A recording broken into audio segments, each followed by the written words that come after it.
En un capítulo, unos capítulos, no un capítulo, ¿no? Anterior de este podcast. Puta madre, luego ni sé cómo se dicen las palabras, perdón. Hablamos sobre la criptozoología, ¿no? Pero yo me enfoqué pues en los animales prehistóricos. Igual me faltaron muchos, pero la criptozoología yo creo que es de las teorías, pues son parte de las teorías de conspiración porque pues hay algunos que dicen que muchas criaturas están encubiertas por los gobiernos, otros que sí son sobrenaturales, otras que pues que simplemente pues no se han descubierto porque son muy evasivas y todo eso, ¿no? Pero pues sí es un tema que da para muchas podcasts y de hecho pues en YouTube hay canales dedicados solamente pues a esto de la criptozoología y pues son por lo regular buenos, ¿no? Porque pues la criptozoología no solamente es de inventos de la gente, ¿no? O sea, por ejemplo, como los teóricos de la conspiración que pues luego se inventan cosas, sino pues son de leyendas locales, leyendas urbanas, cosas que alguna vez vieron, pero pues también de mentiras que pues que dijo un explorador nomás para llamar la atención, pero sí, o sea, siempre digamos que la criptozoología pues siempre tiene como que ese encanto de que pues en algún momento pudo haber sido cierto o solamente pues fueron partes de las leyendas de las culturas que ahí te decían, ¿no? Pero pues también en la criptozoología pues tiene su otra parte que es la criptobotánica, que es igual a la criptozoología, solamente pues aquí es centrada en las especies vegetales, arbrícolas y todo eso. Y pues comparte la misma metodología y objetivos que la criptozoología, solamente que este no es tan popular. Pero pues dicho, o sea, si ustedes googlean en YouTube, si ponen en YouTube o lo googlean, pues sí les van a salir, pero sí es cierto, o sea, no es tan famosa como la criptozoología, ¿no? Pero fíjense que sí, o sea, esto de las plantas con ciertos poderes, o que son muy evasivas, que no existen, que son raras, o muy extrañas, o por lo general son de este tipo de plantas carnívoras, pues también podemos encontrar pues muchas plantas y árboles y frutos en nuestra vida diaria o en nuestra civilización.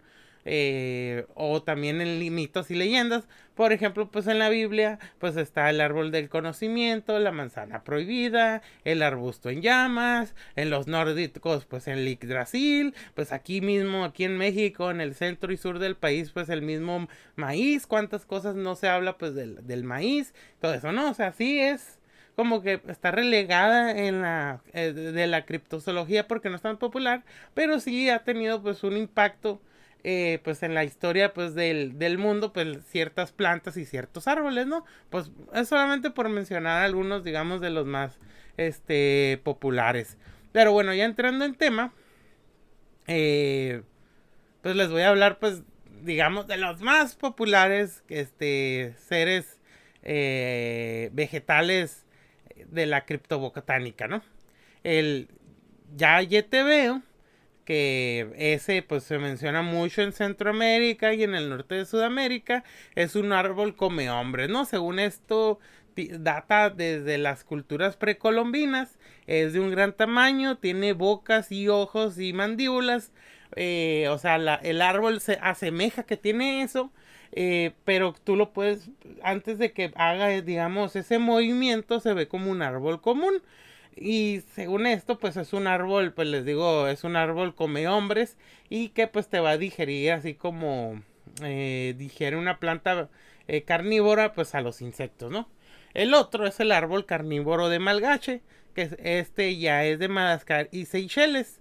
Las leyendas de Madagascar hablan que en los bosques de su país habita un árbol de gran tamaño, de boca gigante y de ramas que funcionan como cabellos, con los cuales atrapaba a los nativos y los devoraba. Según siempre, pues está muy arraigado en las leyendas de Madagascar y en las leyendas de una tribu que se llaman los Malgaches, están en sus cuentos también y pues que de hecho genera un gran respeto este tipo de cuentos y leyendas que hasta el punto del día de hoy los cultivadores de vainilla del país juran y persisten que estos árboles siguen en las zonas remotas de la isla, ¿no? Otro es la planta devoravacas de la India. Según esto, los indios hay una planta que devora ratones y otros mamíferos. Es de pequeño tamaño y tiene antenas para detectar la presa y luego comerla. Pero dicen que es tan voraz que le llaman el tigre de los árboles. Y esta fue exhibida supuestamente en Londres en 1928 por un botánico británico, ¿no? La flor de la muerte de Indonesia, descrita como de gran tamaño, olor nauseabundo, desproporcionada y sobre todo peligrosa, atrae a sus víctimas con un lindo color brillante para luego devorarlos. En todo lo demás es una descripción otra vez del árbol de Malgache. Según pues del árbol de Malgache, pues del árbol carnívoro de Malgache, Madagascar y Seychelles, ¿no? Es como que una repetición de esto, excepto de que pues tiene este color y pues este olor nauseabundo, ¿no? Según la flor de la muerte indonesia, se vive en Borneo y que pues solamente habitan en el interior de la selva de esta isla, ¿no? Hay una leyenda en torno a un garoe, que es un árbol que según esto le sirvió a las personas originarias de la isla de Hierro, que es la isla occidental más occidental de las Islas Canarias. Es el pueblo Bimbache, que están emparentados con los bereberes del norte de África. Y según esto, pues los nativos decían que ellos podían aguantar muchos asedios porque tenían acceso pues a agua potable y pues a comida gracias al mágico árbol de Garoe, ¿no? Según esto, pues este árbol era pues un árbol gigantesco arraigado en las alturas de la montaña a 1000 metros de altura. Para estas personas, el pueblo Bimbache era pues una divinidad y lo llamaban Garoe, ¿no? Según esto, pues el árbol era tan grande que pues podía almacenar muchísima agua y por eso pues el pueblo Bimbache no tenía la necesidad pues de salir por tanta agua, ¿no? De hecho, pues los conquistadores españoles, pues al final de cuentas conquistaron pues parte de las Islas Canarias, pero pues de hecho pues es muy sabido que pues los habitantes de las Islas Canarias siempre se resistieron mucho al dominio pues español, ¿no? Y pues una de sus leyendas, digamos, es gracias a este árbol mágico de Garoe que pues les dio pues mucha agua y comida para resistir pues a los invasores españoles, ¿no? Según esto, pues el árbol que de Garoe sí existe, pero no existe de este tamaño y esta proporción. De hecho, ya en 1525 ya se mencionaba sobre esta leyenda y también es citado por el historiador Fray Bartolomé de las Casas, ¿no? Pues sí es, digamos, pues importante para estas Islas Canarias, en especial la isla del Hierro, y pues así nos encontramos pues otras plantas, otros árboles que tienen poderes casi mágicos, ¿no? Y pues hablando de poderes casi mágicos, en la India se cree que hay un árbol que se llama Kalpavrishka. Es el árbol que cumple todos los deseos, ¿no? De hecho, pues lo saqué de una página que habla pues de mitología hindú y pues según esto cuentan que un hombre fatigado tras una larga caminata se sentó a descansar a la sombra de un árbol, pero este viajero sin saberlo se había refugiado bajo el árbol que cumple todos los deseos, que es el Kalpavrishka, ¿no? Sintió sed y deseó tener a su disposición una jarra de agua fresca. De repente ante sus ojos se presentó el objeto deseado. Una vez saciada su sed pensó que bien me vendría una mullida cama. Dicho y hecho, de la nada se materializó un cómodo lecho. El hombre, cuyo asombro iba en aumento, se dijo: ahora para que todo sea perfecto, solo faltaría que viniera mi mujer. Y así ocurrió, la esposa del caminante apareció en el lugar. El viajero, sabiéndose en un apartado lugar y en las cercanías de la selva, temió que de que las espesuras surgiera un hambriento tigre y lo atacara. Sin embargo, en el corazón humano, los deseos y los temores están demasiado cercas. Un tigre saltó sobre el hombre y lo devoró. Bueno, ni modo, ¿no? Pues para andar deseando cosas y pensando, ¿no? El Duñac. El Duñac está citado en muchas leyendas de las tribus filipinas e indochinas. Según esto, posee un follaje muy tupido y un tronco oscuro con tonalidades rojizas. Aparentemente es un árbol más de la selva, hasta que un animal humano pasa bajo su sombra. Entonces, desde las alturas surgen unos poderosos zarcillos espinosos que capturan a la presa y la alzan hasta las ramas superiores, donde es aplastada y devorada. Algunos criptobotánicos opinan que esta planta es una variedad arbórea y gigante de la planta carnívora drosera, capaz de ampliar su menú desde insectos hasta arañas y pequeños mamíferos y ranas, nunca personas. Otros piensan que las historias de los nativos describen los ataques de las serpientes pitón que acechan a sus presas ocultas en las ramas del follaje bajo el cual transitan animales y personas. Ahora vamos a hablar del Umdellevi. Crece en Sudáfrica, en las tierras de los Zulúes. Henry Callaway en 1870 fue un expedicionario botánico y transcribe testimonios de los nativos en su libro The Religious System of Amazulu, donde recoge la descripción de la especie, y el reverendo Parker afirma haberle visto en persona publicando el descubrimiento en la prestigiosa revista Nature número 2 del año 1882. La planta se presenta en dos variedades, una del tamaño de un arbusto y otra de porte arbóreo, con dos capas de corteza, una exterior muerta y otra interior en crecimiento, semejante a un álamo temblón, de hojas quebradizas y brillantes. De las ramas cuelgan largos pedúnculos, frutos negros y rojos. Según esto, a las proximidades de este árbol están repletos de esqueletos de animales y algunos de personas. La planta libera algún tipo de gas que abate a los que se aproximan con la intención de fertilizar el suelo donde se desarrolla. Las que usan la madera para hacer fuego sufren serios envenenamientos. Luego también pues está el árbol serpiente. En 1892 el Dr. Andrew Wilson publicaba un informe en el periódico Illustrated London News, que según el cual un botánico conocido como Mr. Dunstan había encontrado una nueva especie en los pantanos en torno al lago Nicaragua. El perro de Mr. Dunstan había sido atrapado dentro de una envoltura de raíces y tallos por una planta semejante a un sauce, pero sin hojas, de color azulado oscuro y cubierta de una resina viscosa. Mr. Dunstan consiguió liberar a su perro con dificultad y el animal se encontraba exhausto y había perdido gran parte de su sangre. Según parece, los nativos locales conocían el árbol y contaban muchas historias sobre su sed de sangre y voracidad.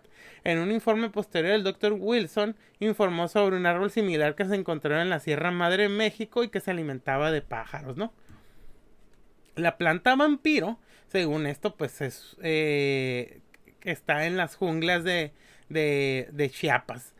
Según esto lo reportó un expedicionario francés llamado Byron de Proroc, y pues lo miró de primera mano y lo describe como una planta enorme que pues que usa sus ramas que tienen pues pinchos, y con eso puede matar pues a los seres que se acerquen, y con esos pinchos puede sacarles la sangre y así pues alimentarse, ¿no?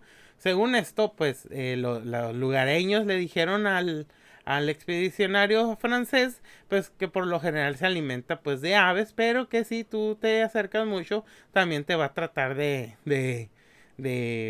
atrapar y pues de succionarte la sangre, ¿no? El kumaga es otra planta carnívora que se ha reportado que proviene de Madagascar. Es uno de los varios árboles asesinos que se reportan pues en la isla. Según el kumaga solamente es peligroso cuando florecen sus frutos, ¿no? Y pues es venenoso más que nada, ¿no? Tienes que traer máscaras de gas para tu protección, y pues igual que el árbol sudafricano, pues por lo general hay muchos huesos de animales alrededor del kumaga, ¿no? También pues se han encontrado pues muchos huesos de humanos pues que se acercaron mucho pues al Kumaga y pues les digamos que solamente pues los nativos pues saben cuándo florece y cuándo no y pues que también pues lo usaban a veces como trampa para sus enemigos que no sabían o para los invasores, ¿no? Bueno, el explorador alemán Carlici del South Austral Register de 1881, él afirma haber presenciado un sacrificio humano de la tribu Mokodo en Madagascar 3 años antes. En compañía de un tal Hendrik, fue guiado por miembros de la tribu hasta un gran árbol de 2 metros y medio. Desde la cima de la planta colgaban unas hojas de 2 metros en forma de hueso que llegaban hasta el suelo y en cuyas puntas tenían forma de cuerno. Tenían una cara cóncava con un líquido transparente y del borde inferior de la hoja salían zarcillos verdes, largos y peludos. Los moncodos obligaron a una mujer a subir al tronco del árbol y a beber la miel, tras la cual este, que estaba completamente inerte, cobró vida y procedió al sacrificio. Los esbeltos y delicados palpos con la furia de serpientes hambrientas acariciaron por un momento la cabeza de la mujer y entonces, como si el instinto de una inteligencia demoníaca se apoderara de ellos, se enroscaron de repente alrededor de su cuello, de sus brazos, y entonces mientras chillaba salvajemente la estranguló, envolviéndola entre sus tentáculos como grandes serpientes verdes, y con brutal energía y rapidez infernal la levantaron y se contrajeron, envolviendo capa tras capa, aplastándola con una cruel rapidez y la salvaje tenacidad de anacondas devorando a su presa. Ante esta terrible escena, las hordas salvajes que merodeaban se precipitaron hacia el árbol, lo abrazaron y con cuencos, hojas, manos y lengua bebieron de él hasta entrar en un estado de locura y frenesí. A continuación protagonizaron una orgía tan grotesca como repugnante. Durante 10 días las hojas del árbol se mantuvieron erectas hasta que una mañana amanecieron con los zarcillos distendidos y los tentáculos flotando. A los pies del árbol yacía una calavera blanca, único signo del sacrificio que había tenido lugar días antes. Benedict Henry Revoil añadió en el souvenir de Madagascar que la tribu bebía el líquido producido por el árbol tras las comidas. En 1924, Chase Osborne escribió en Madagascar, Land of the Man 1803, en el que afirmaba que tanto las tribus como los misioneros de Madagascar conocían a esta especie de árbol. Esta teoría también encontró escépticos como Willie Ley, que afirmó que toda esta historia era un fraude con propósito racista al mostrar a las tribus indígenas como seres salvajes. Sin embargo, el informe de Liche sigue siendo considerado pues verídico, ¿no? Sí, fíjense, hay a veces algunos bulos, hoax o noticias falsas que se llegaron a usar en el siglo XIX pues, para denostar pues ciertas tribus indígenas o hasta civilizaciones no europeas, pues siempre los ponían pues como unos bárbaros incivilizados, ¿no? Pues se le metían algo de ficción, pero pues la gente, o sea, imagínense ustedes en 1881, tú qué vas a andar sabiendo si es verdad o no, algo que se registra en un prestigioso tabloide, ¿no? Es como que en ese tiempo pues sí se creía la mayoría de las cosas, pues porque creían que no les iban a mentir sobre ello, ¿no?